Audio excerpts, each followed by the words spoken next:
അന്വേഷിക്കേണ്ട കാര്യമല്ല. കാരണം ആഭ്യന്തര വകുപ്പിന്റെ ചുമതലയുള്ള മുഖ്യമന്ത്രിയുടെ ഓഫീസാണ് ഇതിന്റെ കേന്ദ്രബിന്ദു. നിങ്ങൾക്കറിയാം, ഒന്നാം പിണറായി സർക്കാരിനെതിരായി മുഖ്യമന്ത്രിയുടെ ഓഫീസിനെതിരായി ഗുരുതരമായ ആരോപണം വന്നു. ഗുരുതരമായ ആരോപണം. അതിന്റെ പേരിൽ നിരവധി മാസക്കാലമാണ് മുഖ്യമന്ത്രിയുടെ പ്രിൻസിപ്പൽ സെക്രട്ടറി, സീനിയർ IAS ഉദ്യോഗസ്ഥൻ ജയിലിൽ കിടന്നു. ഇപ്പൊ രണ്ടാം പിണറായി സർക്കാരിനെതിരായിട്ട് ആ മുഖ്യമന്ത്രിയുടെ ഓഫീസിനെതിരായി ഞെട്ടിപ്പോകുന്ന ആരോപണങ്ങൾ വന്നിരിക്കുകയാണ്. എന്തൊക്കെയാണ് വന്നിരിക്കുന്നത്? കൊലപാതകം, കൊള്ള, അഴിമതി, സ്വത്ത് സമ്പാദനം, സ്വർണം കള്ളക്കടത്ത്, സ്വർണം പൊട്ടിക്കൽ. ഒരു മുഖ്യമന്ത്രിയുടെ ഓഫീസാണ്. രാജ്യത്ത് തന്നെ അപമാനമായി നിൽക്കുകയാണ് കേരള സർക്കാർ. ഒരു മുഖ്യമന്ത്രിയുടെ ഓഫീസിന് നേരെയാണ് ഇത്ര ആരോപണം. വീണ്ടും സ്വർണം പൊട്ടിക്കലും സ്വർണ്ണ കള്ളക്കടത്തും ഒക്കെ മുഖ്യമന്ത്രിയുടെ ഓഫീസ് കേന്ദ്രീകരിച്ച് ക്രമസമാധാനത്തിന്റെ ചുമതലയുള്ള ആൾ നടത്തിയത്. അതിന് ഇപ്പോ അൻവറിന്റെ ആരോപണമാണല്ലോ വന്നത്, MLA യുടെ ആരോപണം, ഭരണകക്ഷിയാണ്. അതിന് പിന്തുണ കൊടുത്തത് മുഴുവൻ മുഖ്യമന്ത്രിയുടെ പൊളിറ്റിക്കൽ സെക്രട്ടറി ആണെന്ന് പറഞ്ഞിരിക്കുന്നു. മുഖ്യമന്ത്രിയുടെ പൊളിറ്റിക്കൽ സെക്രട്ടറി CPM നേതാവാണ്. മുഖ്യമന്ത്രി മുഴുവൻ ഉത്തരവാദിത്വം കൊടുത്തിരിക്കുന്ന ആളാണ്. അപ്പൊ മുഖ്യമന്ത്രിക്ക് എങ്ങനെ ഈ ഉത്തരവാദിത്തത്തിൽ നിന്ന് ഒളിച്ചോടാൻ പറ്റും? ഈ അന്വേഷണം നടത്തേണ്ടത് CBI ആണ്. കാരണം ഇത് it's only A tip of an iceberg. ഒരു മഞ്ഞുമലയുടെ അറ്റം മാത്രമാണ് പുറത്തു വന്നിരിക്കുന്നത്. ഇത് ചെറിയ കാര്യങ്ങൾ മാത്രമേ പുറത്തു വന്നിരിക്കുന്നത്. ഇതിനേക്കാൾ ഭീകരമായ കാര്യങ്ങൾ ഈ കോക്കസ്, ഈ ഉപജാപക സംഘം നടത്തിയിട്ടുണ്ട്. കേരളം ഞെട്ടാൻ പോകുന്ന ഗുരുതരമായ കുറ്റകൃത്യങ്ങളാണ് നടന്നിരിക്കുന്നത്. അപ്പൊ ക്രിമിനലുകളുടെ താവളമാണ് മുഖ്യമന്ത്രിയുടെ ഓഫീസ്. അതുകൊണ്ടാണ് ഞങ്ങൾ പറഞ്ഞത്, ഒരു നിമിഷം പോലും മുഖ്യമന്ത്രി ആ കസേരയിൽ ഇരിക്കാൻ യോഗ്യനല്ല. ഇത് CBI അന്വേഷണത്തിന് വിട്ടുകൊടുത്തുകൊണ്ട് മുഖ്യമന്ത്രി രാജിവെച്ച് ഇറങ്ങിപ്പോണമെന്നാണ് ഞങ്ങൾ ആവശ്യപ്പെടുന്നത്. ഇതിനേക്കാൾ വലിയ ആരോപണം ഒരു മുഖ്യമന്ത്രിക്ക് നേരിടാൻ എന്താ ഉള്ളത്? കേരളം ഭരിച്ച ഏതെങ്കിലും മുഖ്യമന്ത്രി ഇതുപോലെ ഒരു ആരോപണം നേരിട്ടിട്ടുണ്ടോ? ഇതുപോലെ നാണം കെട്ട ആരോപണം, സ്വർണ്ണക്കള്ളക്കടത്തും സ്വർണം പൊട്ടിക്കലും അതുമായി ബന്ധപ്പെട്ട തെളിവ് നശിപ്പിക്കുന്നതിന് വേണ്ടിയിട്ടുള്ള കൊലപാതകം ഉൾപ്പെടെ കാര്യങ്ങളാ. 2 കൊലപാതകങ്ങളാണ് ഇപ്പോൾ പുറത്തു വന്നിരിക്കുന്നത്. 2 കൊലപാതകങ്ങൾ. സ്വർണ്ണക്കള്ളക്കടത്തുമായി ബന്ധപ്പെട്ട 2 കേസിൽ തെളിവ് നശിപ്പിക്കുന്നതിന് വേണ്ടി 2 കൊലപാതകങ്ങൾ ഈ മുഖ്യമന്ത്രിയുടെ ഓഫീസ് ആസൂത്രണം ചെയ്തു എന്നാ പറഞ്ഞിരിക്കുന്നത്. ഇതിനേക്കാൾ ഇന്ത്യയിലെ ഏത് മുഖ്യമന്ത്രിക്കെതിരായി ഇത്രയും ഗുരുതരമായ ആരോപണം വന്നിട്ടുണ്ട്? ഇന്ത്യയിലെ ഏത് മുഖ്യമന്ത്രിക്ക് വന്നിട്ടുണ്ട്? ഇദ്ദേഹത്തിന് നാണമുണ്ടോ അധികാരത്തിൽ കടിച്ചു തൂങ്ങാൻ? ആ പാർട്ടിയിൽ നട്ടലുള്ള ഒരുത്തരുണ്ടോ ഇത് ചോദിക്കാൻ? ആ CPM-ൽ എത്രയും ഗുരുതരമായ ആരോപണമാണ്. ഇങ്ങനെ ഭയന്ന് കഴിയുകയാണ് അവരെല്ലാവരും. ഇപ്പൊ ഇത് വളരെ കേരളം ഞെട്ടിപ്പോകുന്ന സംഭവം തന്നെയാണ്. ഈ അന്വേഷണം പുകമറ സൃഷ്ടിക്കാൻ വേണ്ടിയിട്ടാണ്. ഇനി അൻവർ ഈ ഭരണകക്ഷി MLA പറഞ്ഞത് തെറ്റാണെങ്കിൽ അയാൾക്കെതിരെ നടപടിയെടുക്ക്. നിങ്ങൾ പറ, അത് തെറ്റാണ്, അയാൾക്കെതിരെ നടപടിയെടുക്ക്. അത് നടപടിയെടുക്കാൻ ധൈര്യമില്ല, പേടിയുണ്ട്. കാരണം അയാളുടെ കയ്യിൽ ഇനിയും വിവരമുണ്ട് എന്ന് അറിയാം. സർക്കാരിന് പേടിയുണ്ട്. ഇപ്പൊ അതുകൊണ്ട് ഭരണകക്ഷി MLA തൃപ്തിപ്പെടുത്താൻ വേണ്ടി ശ്രമിക്കുക. ഫെബ്രുവരി 1-ാം തീയതി 150 കോടി രൂപയുടെ അവിടെ ആരോപണം ഉന്നയിച്ച ഒരു MLA ആണ് അദ്ദേഹം. അന്ന് പിന്നീട് അത് ഉണ്ടയില്ലാ വഴിയാണെന്ന് നിയമസഭയിൽ തന്നെ തെളിഞ്ഞു. അപ്പോൾ അങ്ങനെ ഒരു വ്യക്തിയുടെ വിശ്വാസ്യത പ്രതിപക്ഷത്തിന് അല്ല, മുഖ്യമന്ത്രിയുടെ ഏറ്റവും വലിയ വിശ്വസ്തനാണ്. അതാണ് പ്രശ്നം. മുഖ്യമന്ത്രിയുടെ ഏറ്റവും വലിയ വിശ്വസ്തനാണ്. മുഖ്യമന്ത്രി പ്രതിപക്ഷ നേതാവിനെതിരായി എടുത്താ പൊങ്ങാത്ത ആരോപണം ഉന്നയിക്കാൻ മുഖ്യമന്ത്രി ചുമതലപ്പെടുത്തിയ ആളാണ് PV അൻവർ. കാരണം അദ്ദേഹം പാർട്ടി നേതാവാണ്, സഭാ നേതാവാണ്. അദ്ദേഹം അറിയാതെ ഒരു ഭരണകക്ഷി MLA പ്രതിപക്ഷ നേതാവിനെതിരെ ആരോപണം ഉന്നയിക്കില്ല.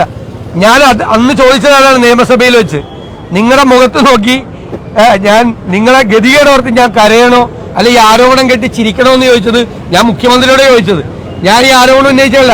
പിന്നെ ഇദ്ദേഹം രാഹുൽ ഗാന്ധിയുടെ DNA പരിശോധിക്കണമെന്ന് ഞാൻ വിചാരിച്ചത് മുഖ്യമന്ത്രി പിണറായി ഒരു കോൺഗ്രസ് MLA പറഞ്ഞിരുന്നെങ്കിൽ ഞാൻ അത് തള്ളി പറഞ്ഞേനെ, അയാളോട് മാപ്പി ചോദിക്കാൻ പറഞ്ഞേനെ. കോൺഗ്രസ് MLA ആണ് ഏതെങ്കിലും ഒരു മുതിർന്ന നേതാവിനെതിരായി ഇതുപോലെ ഒരു ആരോപണം പറഞ്ഞിരുന്നെങ്കിൽ ഞാൻ അയാളെ കൊണ്ട് മാപ്പ് ചോദിപ്പിച്ചേനെ, ഒരു കോൺഗ്രസ് MLA കൊണ്ട്. ഇവിടെ എന്താ ചെയ്തത്? മുഖ്യമന്ത്രി അതിനെ ന്യായീകരിച്ചു, അൻവർ പറഞ്ഞതിനെ ന്യായീകരിച്ചു, ഇല്ലേ? അപ്പൊ മുഖ്യമന്ത്രിയുടെ വിശ്വസ്തനായിട്ടുള്ള ഒരാള് മുഖ്യമന്ത്രിയുടെ ഓഫീസിനെതിരെ പറയാ. താങ്കൾ ചോദിച്ച ചോദ്യം കറക്റ്റാണ്. അത് വിശ്വാസയോഗ്യമല്ലാത്ത ആരോപണമാണെങ്കിൽ അയാൾക്കെതിരെ നടപടിയെടുക്കട്ടെ. ഇപ്പൊ പറഞ്ഞത് എത്ര വലിയ ആളാണെങ്കിൽ നടപടിയെടുക്കുന്ന ഇത് പണ്ടും പറഞ്ഞാണ്. ഇത് ആരോപണ വിധേയൻ മുഖ്യമന്ത്രിയാണ്. എന്തിനാ ശശിയുടെയും അജിത് കുമാറിന്റെയും നെഞ്ഞത്തോട്ട് തരുന്നത്? ആരുടെ ഓഫീസിലാ? ശശിയുടെ ഓഫീസാണ് ഇത്. പി ശശിയുടെ ഓഫീസാണോ? ഇത് അജിത് കുമാറിന്റെ ഓഫീസാണോ? അത് ശിവശങ്കറിന്റെ ഓഫീസാണോ? അത് പിണറായി വിജയന്റെ ഓഫീസാണ്, മുഖ്യമന്ത്രിയുടെ. മനസ്സിലായല്ലോ? അവിടെയാണ്, ആ ഓഫീസിനെതിരായിട്ടാണ് ആരോപണം വന്നിരിക്കുന്നത്. അതിന് ഉത്തരം പറയേണ്ട മുഖ്യമന്ത്രിയാ. വാ തുറക്കണം. എന്ത് പത്രസമ്മേളനമായിരുന്നല്ലോ കുറച്ചു ദിവസം, ഇപ്പൊ നിർത്തിയല്ലോ, മിണ്ടാട്ടില്ലല്ലോ. ഇത്രയും ഗുരുതരമായ ആരോപണം വന്നിട്ട് ഞാൻ മുഖ്യമന്ത്രിയെ വെല്ലുവിളിക്കുന്നു. ഒരു മാധ്യമ പ്രവർത്തകരെ ഒന്ന് ധൈര്യം ഉണ്ടെങ്കിൽ വന്നിട്ട് കണ്ട് തന്റെ ഓഫീസിനെതിരായി, തനിക്കെതിരായി ഉയർന്നു വന്നിരിക്കുന്ന ആരോപണങ്ങൾക്ക് എണ്ണി മറുപടി പറയേ. ഞാൻ വെല്ലുവിളിക്കുകയാണ്. ധൈര്യം ഉണ്ടെങ്കിൽ അല്ലെന്നേ മുഖ്യമന്ത്രി തന്നെ മാറണമെന്ന് ആവശ്യപ്പെടുമ്പോ പിന്നെ അജിത് കുമാറിന് എന്ത് കാര്യം? ഇത് ഒരു കോക്കസ് അല്ലേ? ഞാൻ നിങ്ങളോട് പറഞ്ഞിട്ടില്ലേ, തിരുവനന്തപുരത്തെ മാധ്യമ പ്രവർത്തകരോട് ഞാൻ പറഞ്ഞിട്ടുണ്ടല്ലോ ഇതിനു മുമ്പ്. മുഖ്യമന്ത്രിയുടെ ഓഫീസിൽ ഒരു ഉപജാപക സംഘം, അവരാണ് പോലീസിനെ നിയന്ത്രിക്കുന്നത്. കാരണം സ്വർണ്ണ കള്ളക്കടത്ത് വരെയാണ് അവരുടെ പരിപാടി.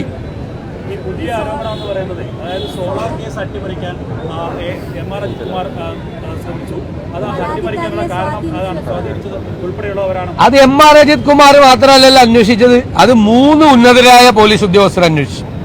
3 പേരും ഒരേപോലെയാണ് റിപ്പോർട്ട് കൊടുത്തത്. പിന്നെ CBIക്ക് ആരോപണം എഴുതി കൊടുത്ത് അന്വേഷിപ്പിച്ചു. CBI അന്വേഷിച്ചു. CBI കോടതിയിൽ കൊടുത്ത റിപ്പോർട്ടിന്റെ അടിസ്ഥാനത്തിലല്ലേ കോടതിയല്ലേ ചെയ്ത്, അല്ലാതെ ഇവരാരും അല്ലല്ലോ എക്സോണറേറ്റ് ചെയ്ത്, പോലീസൊന്നും അല്ലല്ലോ. ഒന്ന് കൊഴിപ്പിക്കാൻ വേണ്ടി ചെയ്തതാണ്. അതായത് അൻവർ ഒന്ന് കൊഴിപ്പിക്കാൻ വേണ്ടി ചെയ്തതാണ്. ഞാൻ ഇപ്പോഴും CPM തന്നെയാണെന്ന് കാണിക്കാൻ വേണ്ടി ചെയ്തതാണ്. ഇപ്പോഴും ഞാൻ ചോദിക്കട്ടെ, ഏതെങ്കിലും ഭരണകക്ഷി MLA ഈ കമ്മ്യൂണിസ്റ്റ് പാർട്ടിയുടെ ചരിത്രത്തിൽ ഇതുപോലൊരു ആരോപണം മുഖ്യമന്ത്രിക്കെതിരെ ഉന്നയിച്ചിട്ടുണ്ടോ? മുഖ്യമന്ത്രിക്കെതിരെയല്ലേ ഉന്നയിച്ചത്? അല്ല, ഞങ്ങൾ മുഖ്യമന്ത്രി മാറണമെന്ന് ആവശ്യപ്പെടുക. പിന്നെ എന്താ അജിത് കുമാർ?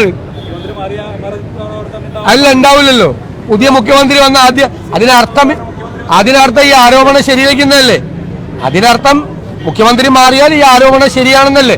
അപ്പൊ അല്ല, ഞാൻ അവർക്കെതിരായി CBI അന്വേഷിക്കണമെന്ന് പറഞ്ഞു. CBI അന്വേഷിക്കുന്ന ആള് ക്രമസമാധാന ചുമതലയിൽ ഇരിക്കണമെന്ന് ഞാൻ പറയും.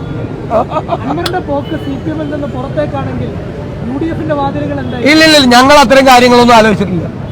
അങ്ങനെയുള്ള ഒരു കാര്യം ഞങ്ങൾ ആലോചിച്ചിട്ടില്ല. അതൊന്നും ആലോചിക്കേണ്ട സമയമല്ലത്. ഇത് തെറ്റാണെങ്കിൽ ഇതാണ് മുഖ്യമന്ത്രിയാണ് പറയേണ്ടത്. അൻവർ ഉന്നയിച്ച ഭരണകക്ഷി MLA ഞാനാണെങ്കിൽ പറയാ അടിസ്ഥാനരഹിതമാണ്. പ്രതിപക്ഷം ഉന്നയിച്ചതാണ് അടിസ്ഥാനരഹിതമായ ആരോപണം എന്ന് പറയാം. ഞാൻ മുഖ്യമന്ത്രിയോട് വെല്ലുവിളിച്ച കൂട്ടത്തിൽ ചോദിക്കുന്നു, മുഖ്യമന്ത്രി പറയും ഈ അൻവർ ഉന്നയിച്ച കാര്യം അടിസ്ഥാനരഹിതമാണ്, ഇതിലൊരു കാര്യമില്ല എന്ന് പറയാൻ അയാൾക്കെതിരായി നടപടിയെടുക്കാൻ നിങ്ങൾ തയ്യാറുണ്ടോ? അല്ലല്ലോ. 3-4 ദിവസമായല്ലോ അൻവർ തുടങ്ങിയിട്ട്. ഒരക്ഷരം പാർട്ടി സെക്രട്ടറി പറഞ്ഞിട്ടുണ്ടോ? പരിശോധിക്കുന്ന പറഞ്ഞത്. അപ്പൊ ആരോപണത്തിൽ കലമ്പുണ്ട്. ഒരു ഭരണകക്ഷി MLA വന്നിട്ട് മുഖ്യമന്ത്രിക്കെതിരായി ആരോപണം ഉന്നയിച്ചപ്പോൾ പാർട്ടി സെക്രട്ടറി പറഞ്ഞത് പരിശോധിക്കുന്നതാണ്. അതിനർത്ഥം അതിൻ്റെ അകത്ത് എന്തോ ഉണ്ടെന്നല്ലേ? എന്നിട്ട് ഈ മുഖ്യമന്ത്രി തന്നെയാണ് അതിനെപ്പറ്റി അന്വേഷിക്കുന്നത്. ഈ മുഖ്യമന്ത്രി അന്വേഷിക്കണ്ട, CBI അന്വേഷിക്കണ്ട. ധൈര്യം ഉണ്ടെങ്കിൽ CBIക്ക് കൊടുക്കും.